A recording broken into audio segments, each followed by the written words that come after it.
Welcome to Family History Mysteries, a podcast that tells the stories uncovered through family history research, the unexpected stories of everyday people. I am an avid family historian who has been compiling my family tree for over 15 years, with nearly 20,000 people recorded in my trees.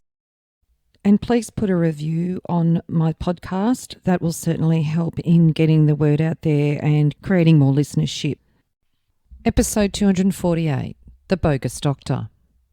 On the 21st of December 1923, in the Farmer and Settler newspaper of Sydney, there was an article titled A Bogus Doctor. William Mowbray was fined £25 at the Central Police Court in Sydney on Wednesday. It was stated that Mowbray had made love to several women that consulted him and to have promised to marry a widow who'd paid him £850 in consideration.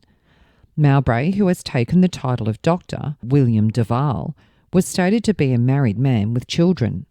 The alternative to the fine was imprisonment for 5 months. So who was this man and why was he pretending to be a doctor? William Ellery Mowbray was born on the 18th of August 1895 at Port Broughton, South Australia, to William Thorley Mowbray, who ironically was a policeman, and Jane Eugenie Dorothy Ellery. His parents had married in Maitland, South Australia in December 1892. William was the second born of 8 children. He first features in the media on the 23rd of May 1913 in the Adelaide Advertiser. At the Gumaracha Police Court, Percival John Sampson, a baker, was summoned by Oswald Vic Hode for having, on the 8th of November 1912, prejudiced in his employment W.E. Mowbray, then his employee, for rendering the personal service required of him in the cadet forces under the Defence Act by dismissing him from such employment.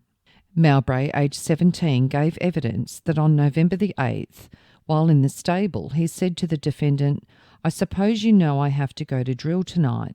The defendant replied, "You ought to have told me that before. You are not to go."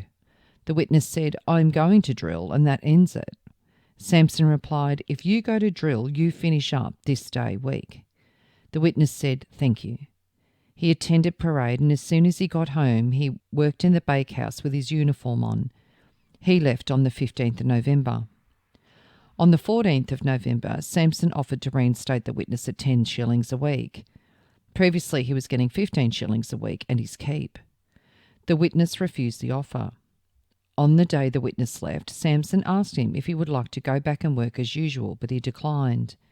Sampson never gave him the chance of doing work before he went to drill or after he returned. On the day before he left, he took the man round. The witness started work for the defendant in July. In October, while conversing about the drills, the defendant said they were not compulsory and he would not have the work upset by the drill. The defendant said that Mowbray's duties were to drive a baker's cart and assist in the bakehouse on alternate nights. He had no objection to compulsory training. On the contrary, he was in favour of it. There was no trouble with reference to the drills. In September or October, he told 2 boys living with him, of whom Mowbray was one, to let him know when they had to attend drills, so that he might arrange his work accordingly, and they told him they would. On the 8th of November, he started to set the sponge about at 9 a.m, and Mowbray saw him do it. It was his turn to work that night, and the witness did not know that he had a drill. About 10 o'clock, after the witness had been working at the sponge for about half an hour, Mowbray said, "I suppose you know it is drill tonight." The witness replied, "No, I don't." Mowbray said, "It is, and I'm going," and added later, "You finish up, and I am going, that's all." The witness said, "Very well," and added later, "You finish up tomorrow week." Mowbray went to the drill, and the witness had to get assistance from the township. At 11:30, Mowbray returned and finished the work. If the witness had waited till then, the whole of the bread would have been spoilt.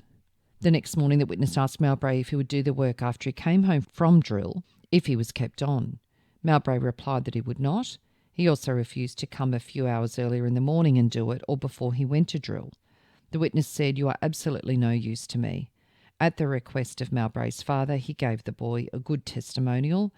The case was withdrawn on payment of £2 and 2 shillings counsel's fees and 6 shillings witnesses' fees. William's father was stationed at Millicent, where he was the officer in charge. Young William, on the 12th of November 1915, enlisted in the Home Service and was discharged on the 16th of April 1916 in order to enlist in World War I. He enlisted on the 28th of April 1916 and he stated himself as a 20-year-old clerk. On the 12th of August 1916, he embarked for active service and arrived in England on the 30th of September 1916.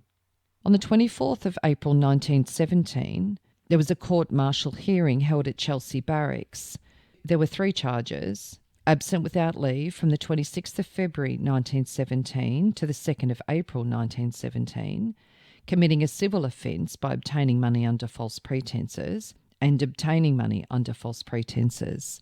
He wasn't found guilty on the first charge of deserting. However, he was guilty of absent without leave, and he was found guilty of the second and third charges and was sentenced to 84 days. On the 4th of July 1917, he was discharged from detention, and the proceedings were in the newspapers. On the 10th of May 1917 in the Bendigo Independent, Private W.E. Mowbray of the 43rd South Australian Battalion of the AIF has been sentenced to 84 days imprisonment with hard labour for fraudulent pretences and ordered to reimburse his victims for their losses. Mowbray passed as Lord Mowbray and stayed at expensive London hotels. In August 1917 he proceeded to France and he was gassed in October 1917. On the 28th of November 1917 in the Adelaide Express and Telegraph, Private W.E. Mowbray, son of Mrs. W.T. Mowbray, late of Gumaracha, contused back. On the 18th of July 1918, again he was court-martialled on 2 charges. The first one, absent without leave, from the 5th of April 1918 to the 28th of June 1918, and the second charge was conduct to the prejudice of good order and military discipline, sentenced to 10 months' detention, 4 months of the sentence remitted. And in his army record on the 1st of August 1918, William is listed on the syphilis case sheet, and it was stated that he contracted the disease at Bristol on the 30th of April of that year. On the 30th of November 1918, he was discharged from the detention barracks. 47 days of his sentence was remitted. On the 6th of January 1919, he was given 7 days detention for being absent without leave. On the 13th of January 1919, 27 days detention for escaping from confinement. And then on the 9th of February 1919, enlisted embarked for return to Australia as undesirable. However, there is a note in his army record that says that he did not embark. He was meant to return to Australia on the City of York, but he did return to Australia on the Ascania with an escort. He was discharged from the army on the 28th of March 1919. And an article referring to him and his time in England, Dradbrook D. Mowbray, the sensational doings of a man in England who masqueraded in a military officer's uniform and said he was an earl. He stayed at several leading hotels in London, did not pay his bills, had many joyrides in motor cars, which were also not paid for, and mixed freely in society. When he was brought to book, it was found that he was an imposter, and he declared that he was an Australian. On the 20th of November 1919 in the Adelaide Register, Captain D. Mowbray, alleged imposter at Aldgate. The arrest at Mount Lofty on Monday of a young man who was described as William Mowbray, alias William Stradbroke de Mowbray, has led to some interesting revelations. It is stated that the arrested man secured accommodation at the Aldgate Hotel about 10 days ago under the name of William Stradbroke de Mowbray, and that he gave local residents the impression that he was possessed of considerable wealth and was interested in the disposal of property in the neighbourhood. After he'd been at the hotel for about 3 days, it is alleged, someone telephoned and asked for Captain de Mowbray and was informed that the gentleman was not at the hotel at the moment. The initiator of the telephone call expressed disappointment and asked that Captain de Mowbray should be informed on his return that the property had been purchased for £4,000.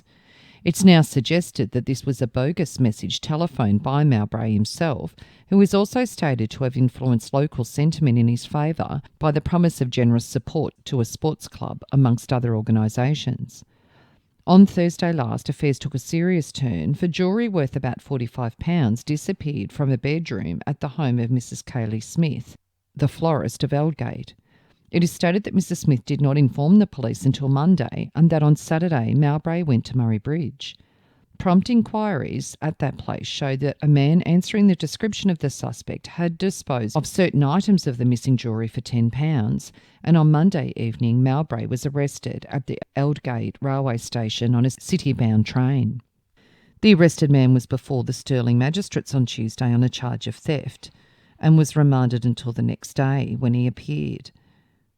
His charges were one of larceny of an opal and diamond pendant and a platinum chain valued at £45, and to this the accused pled guilty. The evidence showed that while Mrs. Cayley Smith was away, Mowbray obtained permission from someone else on the premise to use the typewriter. It was not until the following night that the jewellery was missed. The pendant was recovered from a jeweller at Murray Bridge, and the chain was in Mowbray's possession when he was arrested.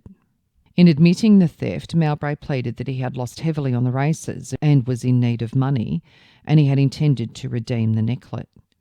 The accused was remanded for sentence at the next sittings and was allowed in one personal recognizance of £25 and one surety of a like amount.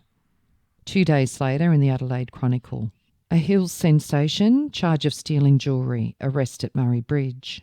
Last Monday week, a young man of attractive appearance went to the Aldgate Hotel and informed Mr. George, one of the co-licensees of the establishment, that he was seeking accommodation and his name was William De Mowbray.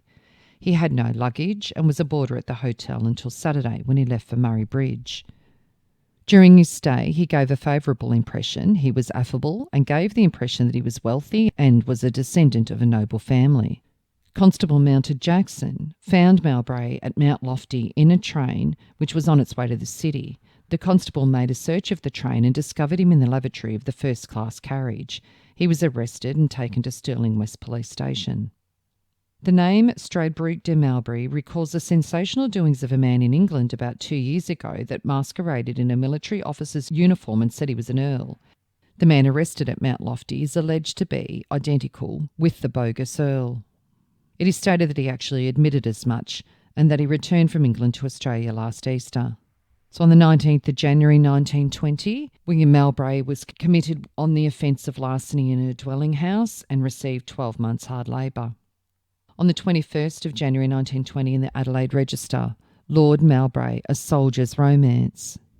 After having swanked around London with the Blue Bloods and had a good time, William Mowbray, a young man, found his way back to Australia and eventually in the dock of the Adelaide Criminal Court. Mowbray, in his statement, said there was no criminal intent in his act. He had taken the pendant with a view to secure a ring to match it. He backed a racehorse and got into financial difficulties, and on an impulse of the moment, he raised money on the jewel. He had informed Mrs. Cayley Smith of what he had done. He enlisted when he was 20 years of age and had been severely injured in France. He was extremely sorry for his act and asked the court to give him a chance to retrieve his character.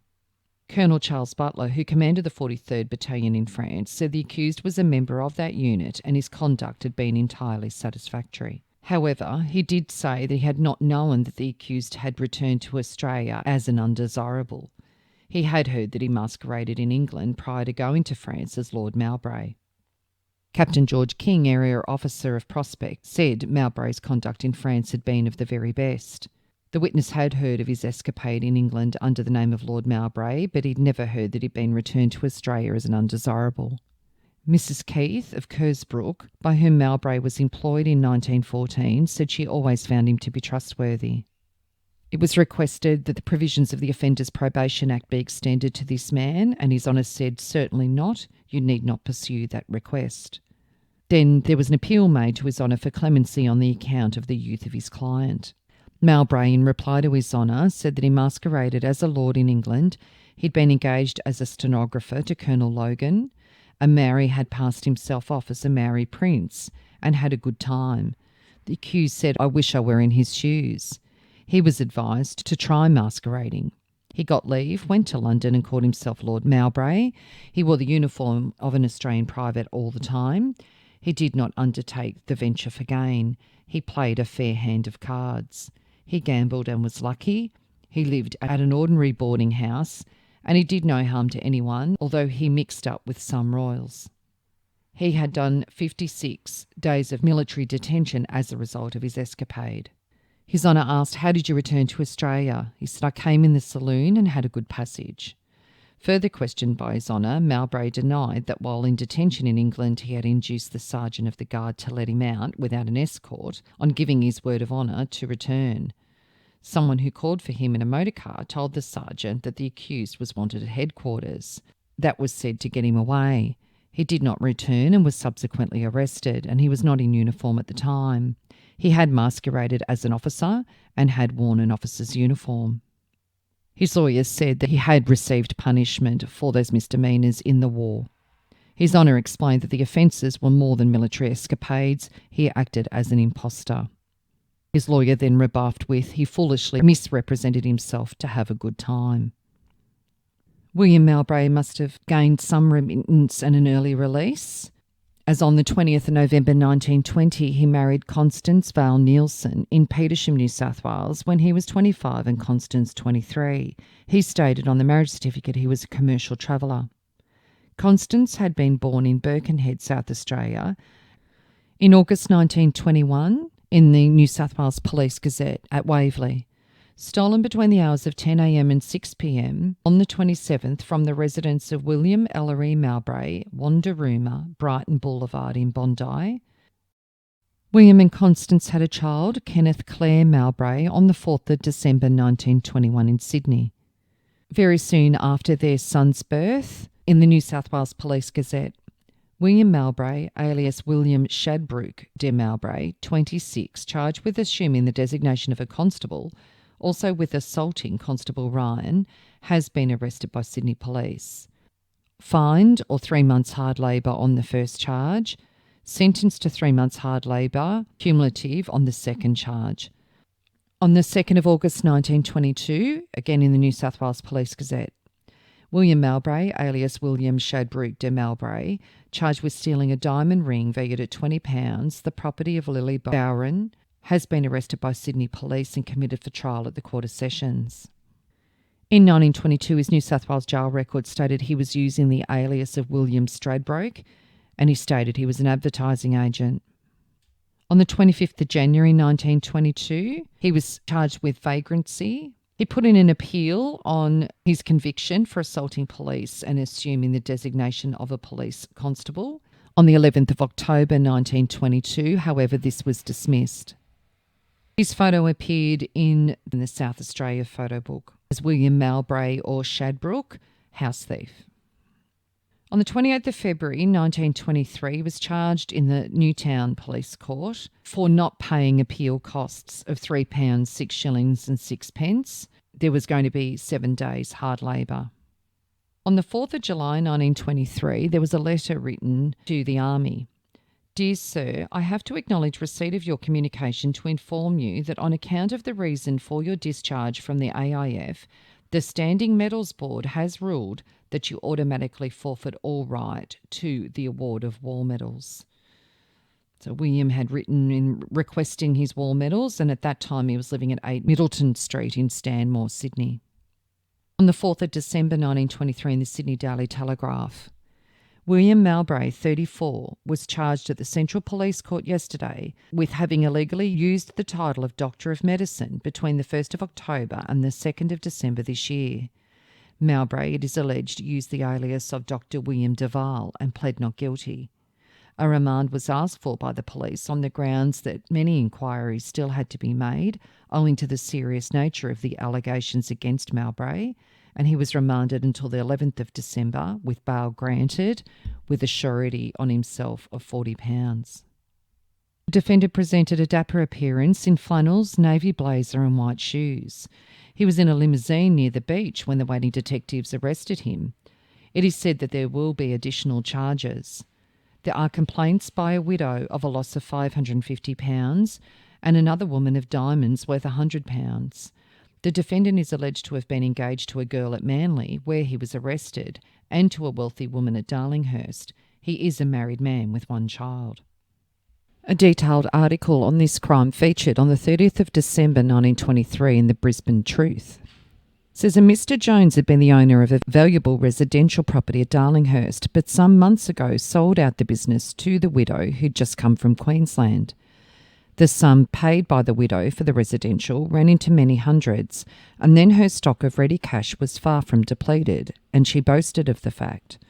All ears and never ready to get onto a good thing and stick there, Dr. De Vale heard of the lady's money and apparently at once became obsessed with a desire to make it his own. He'd known Mr. Jones before at Manly, and it seems through his good offices, the doctor met the widow and at once beginning to put in his good work to enrich himself at her expense. He is by no means a man of lackadaisical appearance, rather being well-dressed with a well-modulated voice that betokened a good education, as well as having a manner that made her fall easily for the doctor tale. He said he was Dr William De Vale with a practice at Thirroul.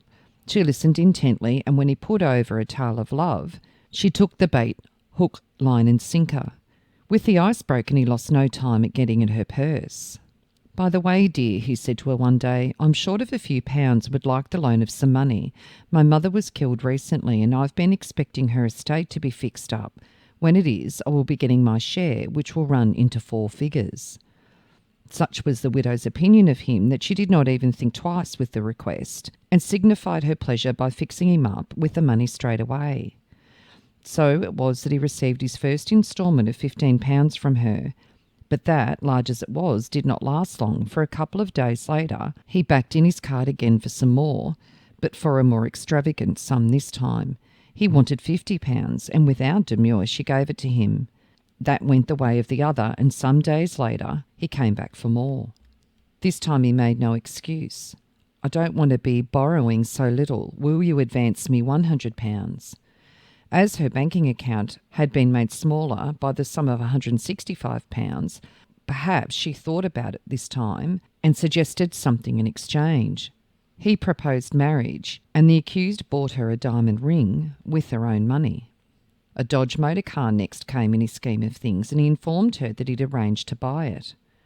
"I hope that it will be big enough to carry my daughter," she said, when she was told that the larger one would cost more money.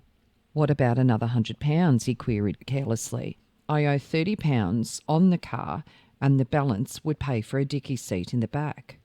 Of course, the money was forthcoming, and a trip to the south coast to his freehold at Thirroul was suggested, but got no further than a suggestion. He saw to that.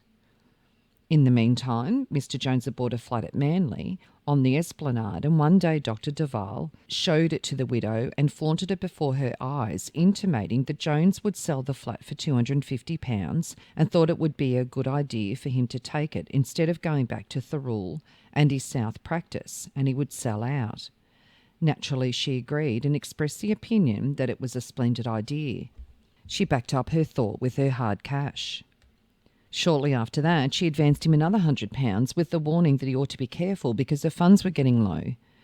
He said, "Oh, that doesn't matter. I'll soon be getting my share of my mother's estate." Very well, she agreed, and within an hour had drawn the money from the bank and given it to him.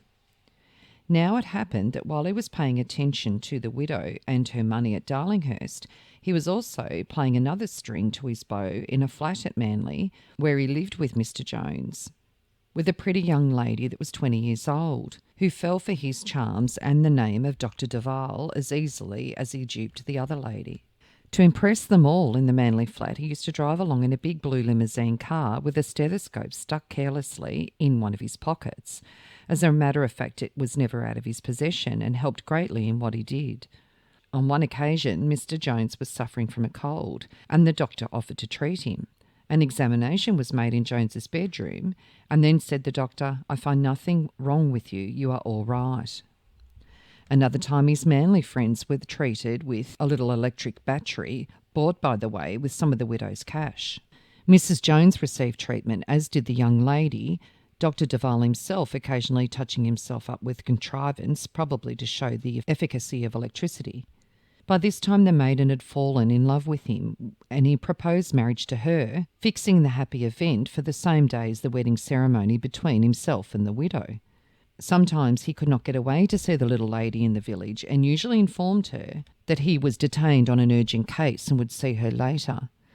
It was only natural that the widow would hear of the flame that he had burning over the water and became extremely jealous and taxed him with it. Oh, he told her, she is only an old lover of mine. I'm trying to shake her off. It's all right. However, it was impossible for him to keep going on as he was, and like all rogues, no matter how careful their plans are, he made his first false step that raised suspicion in the minds of the people with whom he was imposing. He sent a prescription for a cold along to the chemist, and the chemist returned it to Mr. De Vale. He was annoyed at this dropping of his assumed designation by the chemist and tried to smooth it, but the damage was done, with the result that Detective Olchin and James got wind of the affair and set out to catch him. They laid their plans well and brought of an arrest of the most extraordinary nature. It was 10 o'clock in the morning on a Sunday. They caught the first boat over and waited patiently at the end of the pier for their quarry to come along. At 10 o'clock, along he came, riding in his blue limousine with a tennis racket beside him, dressed in an expensive tennis jacket, silk shirt and cream trousers. He drove along the esplanade and stopped outside a block of flats where he was to pick the young lady up and take her for a ride in his car. However, he got no further than the doorsteps because the detectives pounced on him and taxed him with the imposition.